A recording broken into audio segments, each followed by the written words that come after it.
मैं जो भी काम कर रहा हूँ वो 2027 में हिमाचल प्रदेश आत्मनिर्भर कैसे बने और 2032 में हिमाचल प्रदेश हिंदुस्तान का सबसे समृद्धशाली और अमीर राज्य बने। मेरी आप पहले दिन से स्टेटमेंट रखो। और दूसरा जो ये कहा जा रहा है कि फाइनेंशियल मैस हो गया है, पैसे नहीं, ऐसा नहीं है। ये रिफॉर्म है। अगर हमने 2 महीने की सैलरी को रोक लगाई है तो इसलिए लगाई है कि हम सब लोगों को, समाज के सभी वर्गों को ये सोचना है कि हमें आने वाले समय में अपने आप को डिसिप्लिन करना है, अनुशासित करना है। ये एक ऐसी व्यवस्था 40 साल से चल रही है जिसमें सुधार करने की जरूरत है और मैं सुधार कर रहा हूँ। और आपको मैं बताना चाहता हूँ, इस सुधार से हमारी अर्थव्यवस्था में बहुत तेज़ी से सुधार हो रहा है।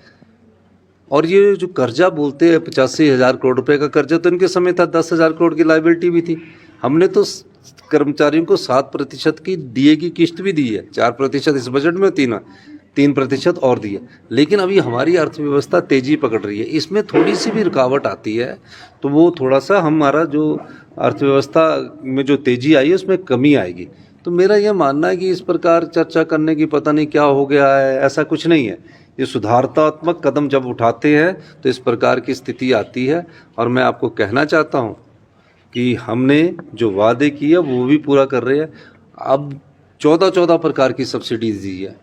अब कई लोगों ने फ़ोन करके बोला कि हम अपनी बिजली की सब्सिडी को छोड़ना चाहते हैं क्योंकि हम 10-10 लाख रुपया इनकम टैक्स देते हैं।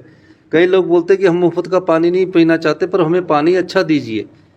तो उसमें उन्होंने हमको कम से कम 1000 लोगों के मेरे फ़ोन आ रहे हैं हर जगह कि हम छोड़ना चाहते हैं, ये स्टेप अच्छे हैं।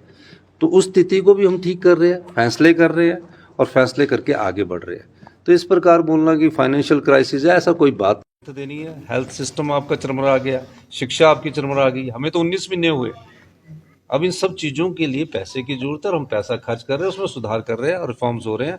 तो इस प्रकार की कोई स्थिति नहीं है। अब जैसे कि हमारे जो सरकारी कर्मचारी की सैलरी है वो मिलनी है, पेंशन वालों को पेंशन भी मिलनी है।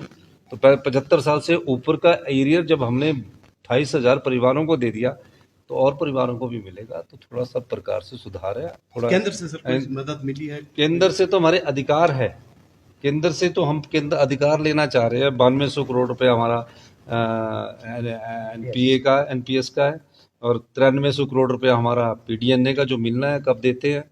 और 4300 करोड़ रुपया हमारा बीबीएमबी से शेयर है, जो कि सुप्रीम कोर्ट ने कहा कि हिमाचल प्रदेश को दो।